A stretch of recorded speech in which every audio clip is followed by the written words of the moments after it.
Olá, alunas e alunos da UFLA, aqui é o professor Fernando Nogueira novamente, nessas nossas pequeninas lições online sobre os saberes criminais, continuando algumas discussões interessantes que a gente começou no vídeo passado, trazendo, esmiuçando um pouco mais, de uma forma mais detida, de uma forma mais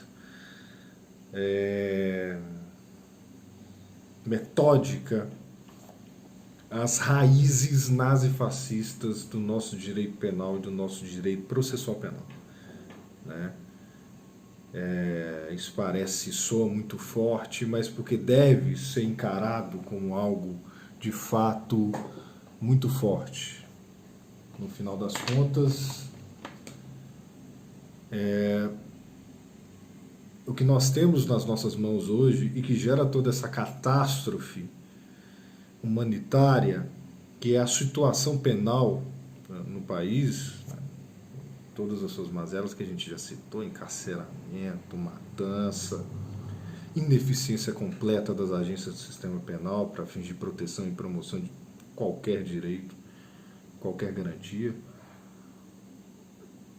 Tudo isso, dentre outras coisas, a gente consegue compreender de uma forma um pouco mais sofisticada, né? Um pouco mais robusta, quando a gente descobre para que elas foram desenvolvidas no primeiro momento, pelo menos na modernidade, aqui na contemporaneidade, melhor dizendo, aí do século XX para cá, quando isso toma um determinado corpo e acaba se tornando um paradigma, um parâmetro em termos de política criminal, de dogmática penal, processual penal, em termos de criminologia, para os mais diversos sistemas, não só dos países centrais, Europa, Estados Unidos, mas também dos países periféricos, notadamente a América Latina, a nossa devastada América Latina. Muito bem.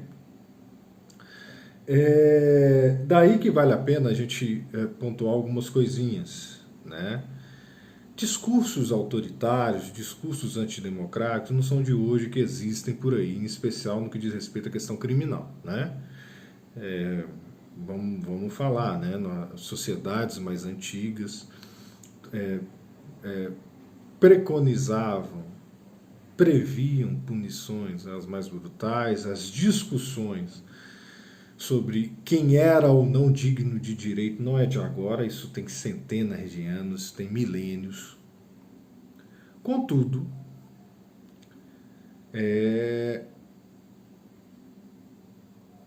o que nós temos hoje, essa bomba que nós temos hoje, ela é meio que estruturada de acordo com determinadas discussões que podem ter começado alguns séculos atrás, mas que chega até nós com uma conformação, uma firmeza técnica, uma firmeza discursiva que é fruto do que há de pior na história contemporânea do nosso mundo, né? Ou se nós conseguimos rastrear o nosso discurso e a nossa prática penais até essa corja maldita que assolou o nosso planeta num determinado momento e que deve ser combatida com todas as armas a todo momento, que é a canalha nazifascista, que hoje, disfarçada ou não tão disfarçada assim, ainda dá a linha, ainda dá o tom dos nossos sistemas de justiça criminal. Muito bem, esse é um pequenino esforço que a gente faz para tentar esclarecer as coisas e preparar a gente para dar o devido combate, para combater o bom combate, né? Como diria São Paulo,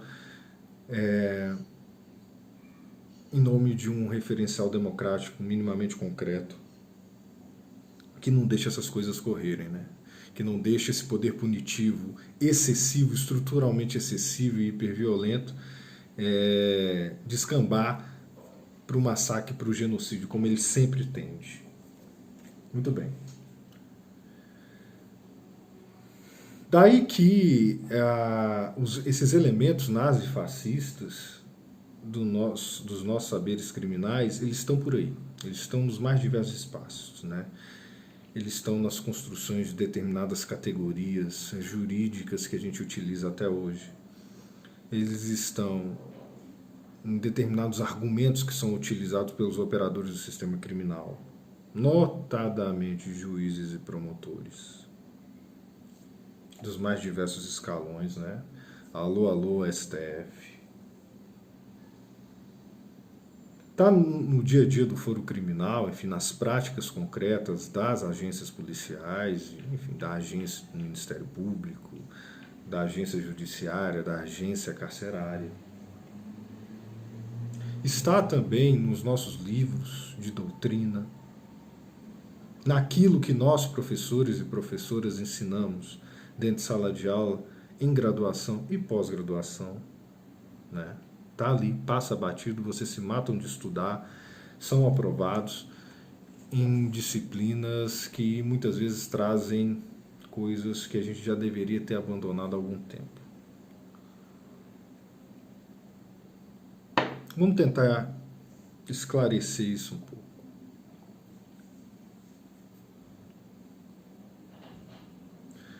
Um primeiro ponto que eu vou tratar, e que eu não vou esgotar nesse vídeo, é sobre a expansão do direito penal, essa tendência expansiva, essa sanha expansiva do direito penal para todo e qualquer, para as mais diversas áreas da vida, que se desenha como uma política criminal tipicamente nazifascista. Não que anteriormente não se quisesse criminalizar uma série de coisas, mas essa tendência hiperexpansiva, da forma como a gente vivencia hoje, ela foi proposta num primeiro momento com determinados caracteres técnicos, com determinadas posturas dos diversos operadores do sistema de justiça criminal na nossa Alemanha a partir de 1933. Para isso eu vou trazer alguns elementos para tentar demonstrar isso para vocês. E aí, eu vou utilizar, como naquela palestra que eu fiz, né? Agora a gente vai poder falar com muito mais vagar. Eu vou utilizar 2 textos de um cara muito bacana, que se vocês não conhecem, vocês têm que conhecer, que é o senhor Otto Kirchheimer. Otto Kirchheimer, para quem lida com criminologia, já conhece. Por quê? Porque ele escreveu, junto com Georg Rusch, um dos maiores clássicos da criminologia mundial, que é o famoso livro Punição e Estrutura Social. Né? Punição e Estrutura Social é um livro que todo mundo deve ler, já tem uma tradução muito boa na coleção Pensamento Criminológico, lá da Revan, organizada pelo Nilo Batista, pela Vera Malaguti, do Instituto Carioca de Criminologia, e essa edição é muito boa e vocês têm que acessar ela. Esse livro ele é tão seminal, tão seminal, tão seminal, que até Michel Foucault, que adora dar de migué nos livros dele, pegando uma série de teorias e argumentações que são de outros autores, mas sem citar nome, ele não pôde deixar de citar. Lá no início do Vigiar e Punir, que é um grande livro também, ele teve que falar lá que, de certa forma, grande parte do que Michel Foucault estava discutindo ali no Vigiar e Punir, Rusch e Kirchheimer, ali já nos idos da primeira metade do século XX, já tinham falado algumas coisas muito importantes e que Michel Foucault aproveita. Primeira indicação de leitura para vocês. E aí o Otto Kirchheimer, que era um advogado criminalista, um jurista, um penalista, discípulo inclusive de Carl Schmitt, do famoso ou famigerado Carl Schmitt, jurista nazista, Krone Juris do regime nazista. Otto Kirchheimer, social-democrata, ou seja, um camarada de esquerda, apesar de ser discípulo de uma pessoa de direita como Carl Schmitt, começa a ver o que está acontecendo no seu país, na Alemanha. Ele, como social-democrata, é um antinazista. E quando a ascensão do nazismo, a ascensão de Hitler e do partido nazista no final de janeiro de 1933, ele começa a fazer suas movimentações. né? Ele começa a analisar com mais vagar o que está acontecendo. E Otto Kirchheimer escreve 2 textos que nós vamos utilizar aqui como referência. Um primeiro texto, chamado Estrutura Estatal e Direito no Terceiro Reich. Ele escreve sob pseudônimo, ele não escreve como Otto Kirchheimer, ele escreve como Hermann Seitz. E escreve um texto explicando o que estava acontecendo com o direito alemão. E em uma determinada parte do texto ele vai focar na questão criminal. A partir da ascensão do nazismo, algumas coisas estavam mudando, algumas coisas que não existiam passaram a existir. Algumas posturas político-criminais que não existiram passaram a estar presentes na realidade alemã. Esse texto ele escreve lá, mapeando uma série de elementos do direito, das mudanças, das inovações, ou seja, coisas que não existiam antes, das inovações que o partido e o regime nazista estavam fazendo, nas mais diversas áreas do direito, mas também no direito criminal. Ele faz essa análise e esse texto é contrabandeado. Ele entra ilegalmente na Alemanha, como um esforço de resistência, né, desse intelectual, desse grande intelectual, ao avanço do nazifascismo no seu país. Escreve esse texto sob pseudônimo, esse texto é contrabandeado para dentro da Alemanha, para tentar explicar para quem estava lá dentro o que estava acontecendo.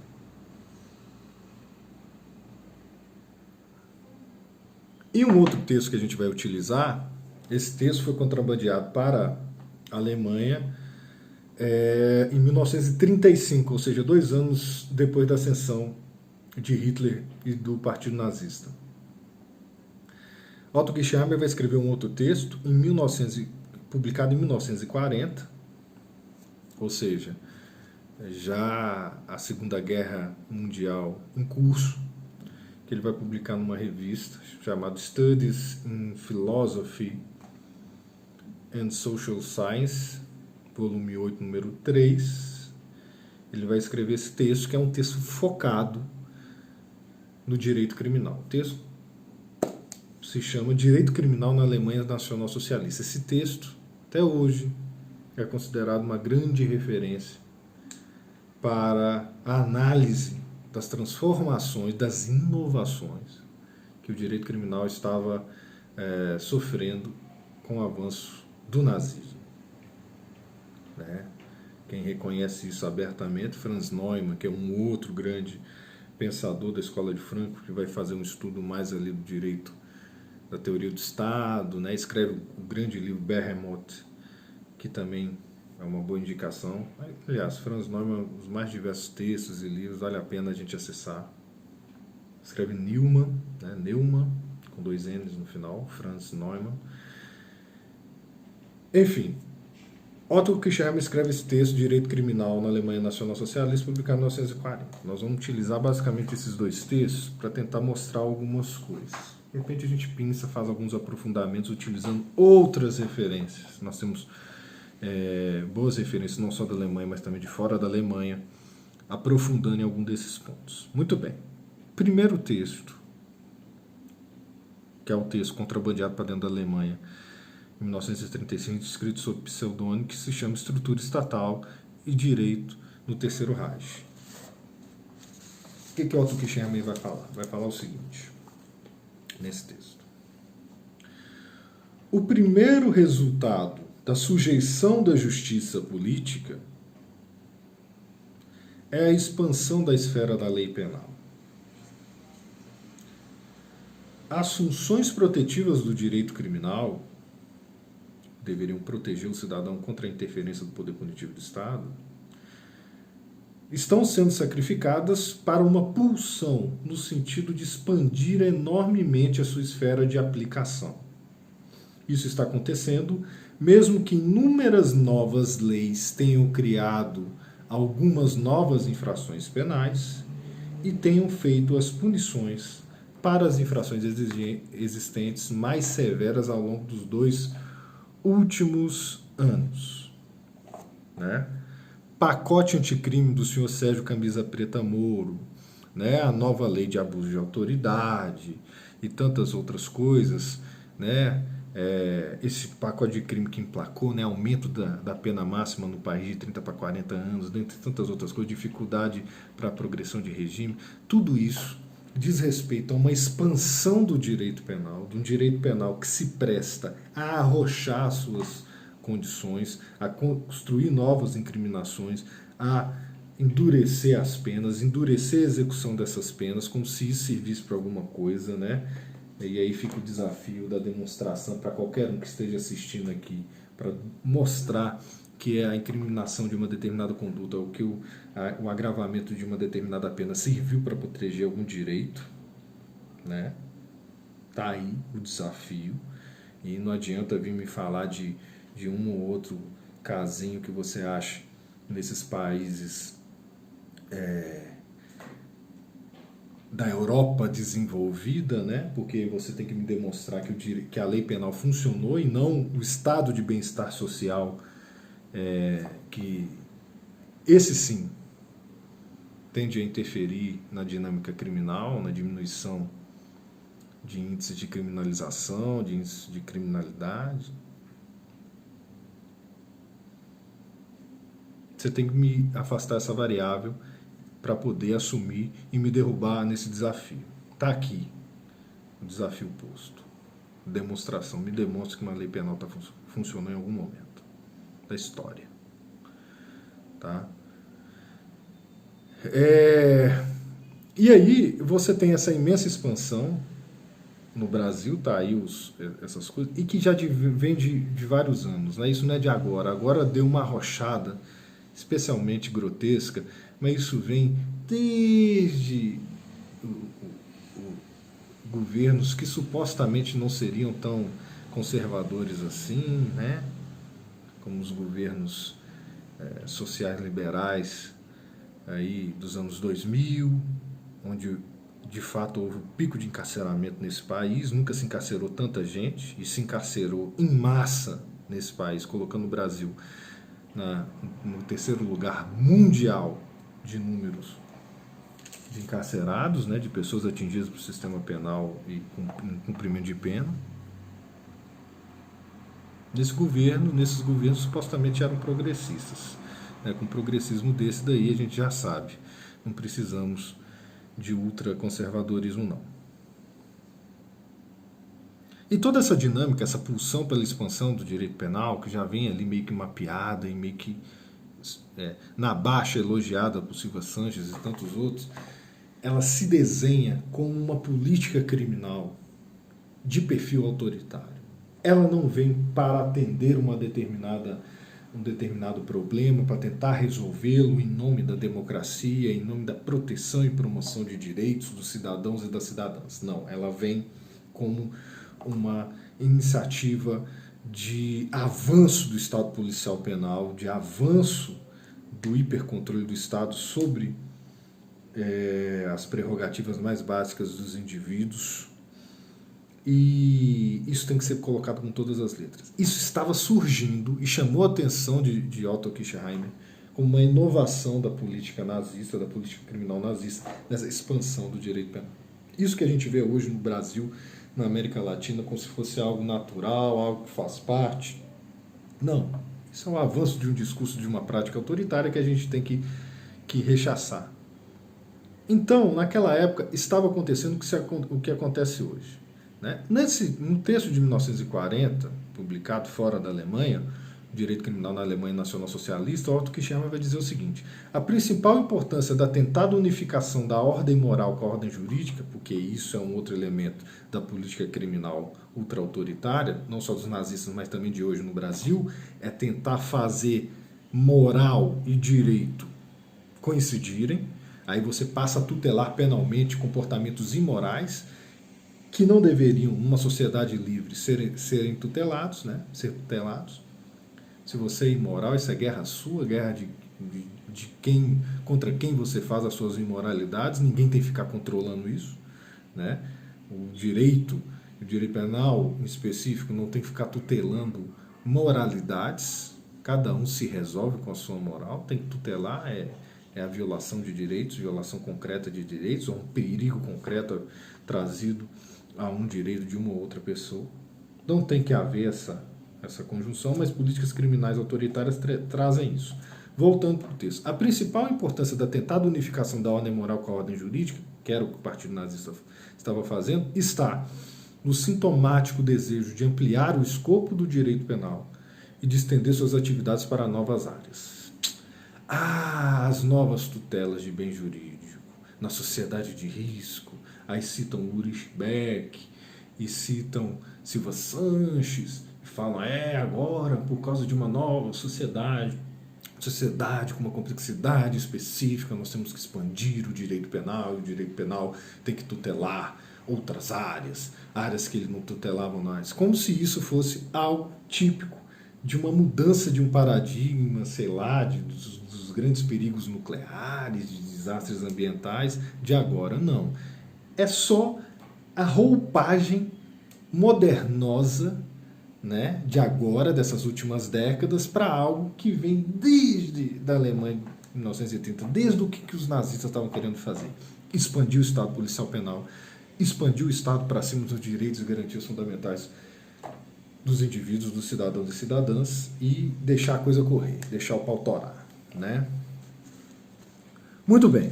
E aí, nesse primeiro vídeo, e a gente já caminha para a última parte, não vou esgotar esse tema nesse vídeo, a gente poderia falar de algumas coisas, né? O primeiro tema que eu vou tratar de forma relativamente rápida aqui é a tal da espiritualização dos bens jurídicos, ou a liquefação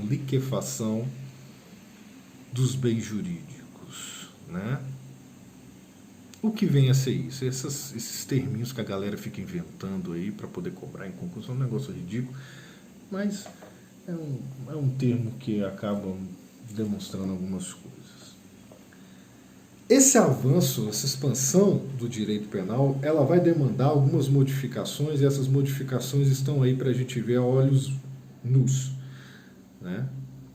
Uma delas é a espiritualização dos bens jurídicos, ou seja, se antes, num direito penal liberal clássico, para poder falar com Winfried Hassemer e tantos outros, você tinha um direito penal que tutelava direitos concretos, mensuráveis de indivíduos, ou seja, a vida, a integridade física, né?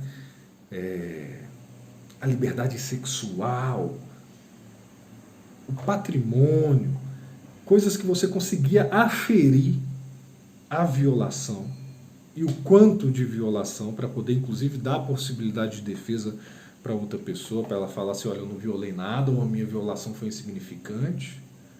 Porque se você não tem parametrização, você não dá direito de defesa, né? Esses bens jurídicos do liberalismo clássico, eles davam essa parametrização, pelo menos teoricamente, né? Elas davam esse indicativo, olha, a tutela dos bens jurídicos individuais, concretos, que você consegue ver e mensurar a sua violação. Na expansão do direito penal, na expansão do Estado autoritário, na expansão do Estado policial penal, isso tem que ser derrubado. Em nome das novas tutelas, das novas proteções, e com a construção de bens jurídicos espiritualizados ou liquefeitos, né? São bens jurídicos que já não são mais concretos. Você não consegue analisar e ver. São bens jurídicos que são abertos, que você não consegue compreender e não consegue mensurar a sua violação, né? Isso vem da própria estrutura do poder punitivo, quando ele surge e se consolida. E aí fica mais uma indicação, essa indicação desse vídeo, né, que eu pensei para esse vídeo, desse livro, que se eu pudesse escolher, se eu tivesse que escolher um livro, eu preciso de um livro sobre saberes criminais para poder ter pro resto da vida, não posso ter mais nenhum. Se eu tivesse que escolher isso, eu escolheria esse livro. A Palavra dos Mortos, Conferências de Criminologia Cautelar, do nosso querido Eugênio Raul Zaffaroni. Esse livro é meio caro, né? Mas de repente, procurando na internet, de repente vocês conseguem dar um jeito. Mas esse livro é maravilhoso. São uma série de conferências onde o Zaffaroni vai contar com a sua típica verve extremamente clara, né, esclarecida, a história do sistema penal, a história do poder punitivo, nos mais diversos aspectos. E ele vai contar uma história que também é contada por Gabriel Inácio Nitua, naquele grande livro Histórias dos Pensamentos Criminológicos, vai ser contado também por Michel Foucault, de certa forma, em específico, na verdade as formas jurídicas, de como se consolida o poder punitivo, a potestas puniendi, né? Ou, em outros termos, a potência puniendi, né? Potentia puniendi. O poder punitivo, que é um poder, ele não é um ius puniendi, ele não é um direito de punir, porque não há uma legitimação jurídica para o exercício desse poder, ele é um poder político que é controlado juridicamente. O nascimento do poder punitivo é algo marcado historicamente, né? Não houve desde sempre o poder punitivo. O poder punitivo é algo relativamente novo na história, né? E o poder punitivo ele surge ali ali na Roma Imperial, né? Some com a queda do Império Romano do Ocidente, de certa forma, com o avanço do direito bárbaro, né, na Europa, e ressurge ali entre os séculos, ali mais ou menos por volta do século XII, com uma construção de uma tecnologia, de uma técnica de atuação jurídico-judicial muito específica. O poder punitivo não existia, desde sempre surgiu, tem menos de 1 milênio, que está conosco, não só no Ocidente, mas no mundo todo. E o que é distintivo do poder punitivo? Zaffaroni vai colocar isso muito bem. O que é distintivo do poder punitivo é o tal do confisco da vítima, ou confisco do conflito. Anteriormente, em um direito penal um pouco mais simples, que não é estruturado em torno do poder punitivo, ou seja, não diria um direito penal, mas de um sistema de responsabilização por transgressões de normas socialmente partilhadas, que não é o direito penal que nós conhecemos hoje, esse sistema de responsabilização de transgressões ele funcionava de outras formas. Por exemplo, no direito bárbaro, e em tantas outras referências de direito, o Alejandro Alarria vai fazer algo de um inventário crítico sobre isso naquela obra dele, Fazer Sofrer, né, em outros textos. Isso tinha todas essas outras formas de responsabilização, enfim, de composição do conflito, de uma resposta a uma transgressão de uma norma, uma transgressão de um direito, tinha como referência a vítima concreta, que tinha o seu direito violado, concreta. E aí você tinha as diversas tratativas para ter como referência principal uma reparação do dano de uma vítima concreta. Você tentava reparar isso de alguma forma para poder repactuar, reforçar o laço social dentro daquela comunidade e tocar a vida com algum tipo de responsabilização pelo que foi feito. Essa responsabilização viria pela prestação de uma reparação de um dano, enfim, o reconhecimento comunitário em torno disso. Só que chega um determinado momento que surge o poder punitivo, estruturado por essa nova proposta que se concatena nessa Europa da Idade Média. E o que é distintivo do poder punitivo? É o confisco da vítima, o confisco do conflito. Ou seja, se antes você tinha uma vítima concreta, com um direito violado, que você poderia inclusive tentar fazer uma reparação, essa vítima concreta é deixada de lado, é colocada de forma secundária, e a vítima principal de uma determinada conduta delitiva não é mais uma pessoa concreta, né? Algo concreto que você consegue aferir, e sim o Estado, o soberano, que teve as suas normas violadas, então ele é vitimado, o Estado é vitimado, o soberano é a vítima principal do crime. Quando o soberano é um elemento interessante, isso tem uma série de desdobramentos que o Zaffaroni vai falar muito bem, Zaffaroni e outros pensadores. Isso vai gerar a possibilidade da militarização completa da sociedade, isso vai gerar a possibilidade da construção de sociedades que são brutais e disciplinadas militarmente o bastante para as empreitadas do descobrimento, né? Do descobrimento do novo mundo, né? Das grandes navegações. E aquele grau de violência genocida, brutal e alucinante que conformou a colonização, em especial da América Latina naquele momento, mas depois seguimos para a África, né, e a Ásia. Mas o poder punitivo, como ele é estruturado, quando ele faz o confisco da vítima, ele também dá espaço para outras coisas, em especial quando o seguinte, que diz respeito a essa discussão. E aí eu busco encerrar o que a gente está falando hoje. Quando você não tem uma vítima concreta, quando você não tem um direito aferível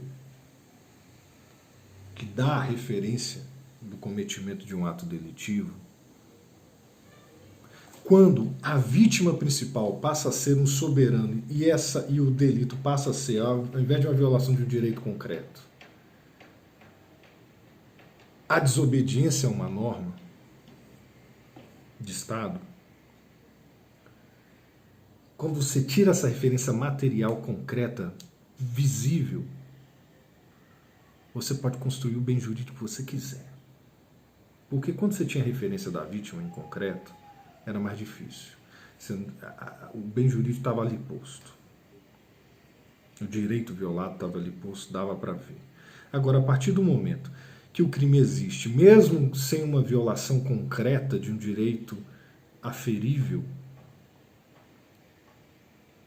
você pode chamar de bem jurídico e você pode chamar de delito qualquer coisa.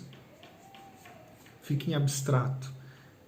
A vítima sou eu, o Estado. Onde está a violação? Está no descumprimento da norma, está na violação de um dado bem jurídico que diz respeito a mim, Estado que diz respeito a algo etéreo. O Estado tem muito isso, né? Ele não é uma pessoa concreta, ele é um ente. A partir do momento que você tem isso, você pode criar qualquer tipo de bem jurídico. Você não tem uma base material para poder demonstrar a violação ou não de um direito, você cria qualquer direito. Basta o soberano falar, houve violação, está aqui na norma. Mas violou o quê?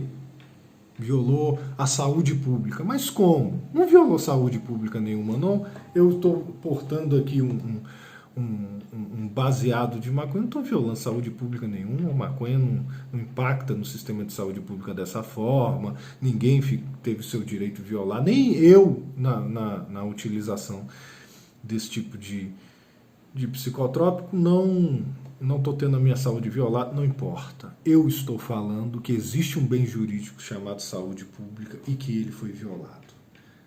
Como ele não é concreto, como ele é amplo, e a sua vítima é a coletividade, né? O soberano, no final das contas, é o Estado com a sua norma violada, essa coisa etérea, né? Essa entidade.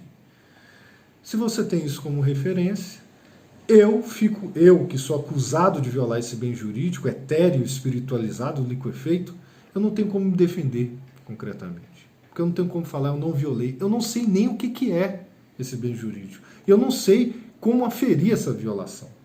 E com base nessa tecnologia que o poder punitivo entrega nas mãos dos mais diversos operadores do sistema de justiça criminal, você pode criminalizar quem você quiser. Quer ver outro bem jurídico espiritualizado, típico dessa política criminal nazifascista? A paz pública. O que é a paz pública?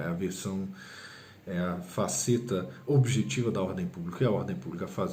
A paz pública é a faceta subjetiva da ordem pública. A ordem pública é a faceta objetiva da paz pública. E o que é cada um deles? Ninguém sabe.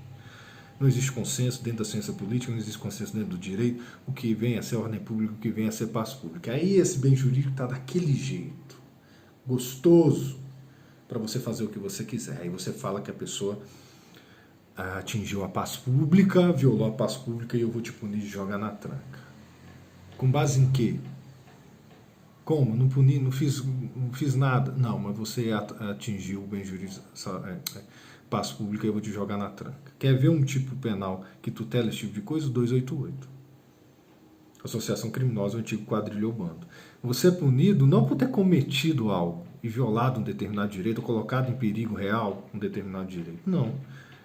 Você é punido por ter pensado ou se articulado com outras pessoas para no futuro cometer determinada violação. Ah, é? Isso é claro, isso dá para... Então, determinadas situações muito típicas, muito específicas, você consegue ver alguma coisa nesse sentido. Mas na grandíssima maioria das vezes, a pessoa responde por associação criminosa e por organização criminosa. Né? E por associação para o terrorismo. São todos esses tipos penais abertos de tutela da paz pública, desse bem jurídico etéreo que tutela a paz pública da coletividade. Enfim, no final das contas, é o que o Estado quer, é o que o soberano quer. Quando a pessoa é acusada por associação criminosa, fica muito difícil a defesa, porque você não tem como aferir, mas ele violou aonde? Ele estava dentro de casa. Né? Ele estava cuidando do filho, não, mas ele faz parte de uma associação criminosa, de uma quadrilha ou um bando. Como? Ah, por causa disso e disso e disso. Não, mas isso daqui é conjectura da sua parte, senhor Estado, senhor promotor. Não tem nada concreto, mas tá aí. É bandido, vamos jogar na tranca. Né? No caso da operação hashtag, o pessoal fez um estardalhaço como se fosse a primeira operação antiterrorismo no país contra uma célula do Estado Islâmico, blá blá blá, por causa de conversa de moleque na internet. O cidadão respondeu porque era lutador de karatê, lutador de artes marciais, melhor dizendo. Ah, você está lutando artes marciais? Então você está se preparando para realizar um ato terrorista. Entenderam? Enfim, são algumas coisas. Daí a antecipação da tutela penal, né, para outros momentos, para momentos anteriores do intercrime, isso a gente vai tratar um pouco melhor. Mas parte tudo dessa grande discussão de uma liquefação dos bens jurídicos. O bem jurídico é o que o Estado quer. Se o bem jurídico não tem uma referência material aferível, que você consegue mensurar qualquer tipo de violação, a sua violação se dá quando o juiz entende que ela se deu, quando a autoridade entende que ela se deu. A autoridade do sistema de justiça criminal como todo se deu, quando o Estado entende que ela se deu. Aí, amigo, para você se defender fica complicado. Mas é exatamente essa tipo de política criminal que é boa para um Estado autoritário, que é boa para um Estado policial penal. E é por isso que ela vem desenhada, estruturada e é imposta e é colocada em prática nos mais diversos recantos de um país, lá na Alemanha nazista. Que bota isso, pensa isso, estrutura isso em termos de categorias jurídicas, de institutos jurídicos, de agências do sistema penal, para caçar quem eles querem caçar. Hoje nós estamos caminhando nesse sentido, para algo desse cariz, em nome da luta contra a corrupção, em nome da luta contra o terrorismo, em nome da luta contra as organizações criminosas. Se joga todas as conquistas históricas, penais e processuais penais, em termos de direitos e garantias, no lixo, e se constrói um direito penal e um processo penal, por derivação, né, por consequência, melhor dizendo, completamente aliado de referenciais concretos que deem a oportunidade do cidadão se defender contra o Estado penal, se defender contra o Estado juiz e dizer não incorri em violação nenhuma, eu sou inocente, eu sou um cidadão que deve ser respeitado nas suas prerrogativas mais básicas, sou um ser humano que deve ser respeitado nas suas prerrogativas mais básicas. Não. Isso fica de lado em nome da razão de Estado, da razão do Estado penal indo para cima de você, rompendo seus direitos em nome da proteção de uma coisa etérea, de um bem jurídico etéreo, que faz parte de uma política criminal hiperexpansiva que vai cair na tua cabeça, vai cair na cabeça dos teus entes queridos, da tua família, dos teus amigos e amigas. Vai chamar de bandido e vai jogar na tranca, porque eles querem desse jeito. Aconteceu isso na Alemanha nazista, isso vem acontecendo também a passos largos no nosso país. Não se engane, não ache que isso é um mero alarde, as coisas estão acontecendo em concreto. Vejam a pauta legislativa do nosso Congresso Nacional, vejam o que está sendo discutido nos setores mais ultra-reacionários, inclusive junto à Presidência da República. Vejam o que é pautado no dia a dia do juízo criminal brasileiro, não só por juízes, promotores de justiça, por delegados, por advogados também que cumprem esse papel espúrio. Atendem. Como eu sempre digo dentro de sala de aula, não acreditem em mim. Tenham sempre um ceticismo, que é o ceticismo daquele e daquela que pensa. Duvide inclusive do que eu estou falando. Busquem por si próprios. Busquem por si próprios. Eu aposto que vocês vão chegar numa conclusão muito parecida, se não a mesma que a minha. Infelizmente. Mas é preciso ter clareza, é preciso olhar para o abismo para a gente poder avançar. Tá? É preciso olhar o abismo nos olhos, olhar a crise nos olhos para a gente poder saber o que está acontecendo e a partir daí, com conhecimento da realidade, avançar e tentar fazer alguma coisa. Tá bom? Esse é o nosso pequenino esforço aqui. O vídeo ficou até mais longo, peço desculpas, mas segurem essa bomba aí, tá bom? Próximo vídeo a gente continua esmiuçando, batendo em torno dessas raízes nazifascistas do nosso sistema penal, nosso direito penal, do nosso processo penal, dos nossos saberes criminais como um todo, teoricamente e de forma aplicada. Tá bom? Hasta.